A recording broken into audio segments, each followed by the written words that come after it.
हीर पुत्र, आजा, खाना तैयार है। हाँ खाओ माँ, मेरा मन नहीं।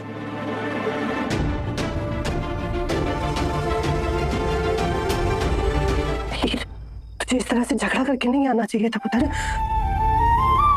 बच्चे, नवाब और तू अगर आपस में लड़ोगे तो दुनिया से कैसे लड़ोगे? इसीलिए तो आ गई हूँ माँ, क्योंकि मैं उससे नहीं लड़ना चाहती थी। आज हमारी शादी को 3 महीने हो गए माँ, पूरे 3 महीने। लेकिन अब तक हमने एक भी पल ना चैन से नहीं गुजारा। ऐसा लगता है रोज हम कोई ना कोई नई मुश्किल से लड़ रहे हैं। हाँ, पता जब मैं पहली बार अभी शादी के बाद उसके घर गई थी तब मैं इतनी खुश थी, मुझे लगा था मैं उसके घर जाऊंगी, सब कुछ पहले जैसा हो जाएगा, सब कुछ ठीक हो जाएगा, थोड़े दिन में सब अपने आप हमें अपना लेंगे।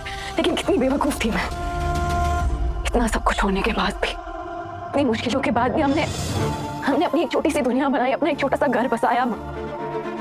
मुश्किल हुई, बहुत मुश्किल हुई, लेकिन फिर भी हम दोनों अपनी खुशी के लिए, अपने लिए रोज कोई ना कोई छोटी छोटी खुशी ढूंढ ही लेते थे। चीजें कम थी लेकिन फिर भी वो कभी कभी महसूस नहीं हुई। बस इस बात की खुशी होती थी कि कम से कम हम दोनों साथ हैं, पति पत्नी की तरह, एक साथ, एक घर के नीचे, एक छत के नीचे।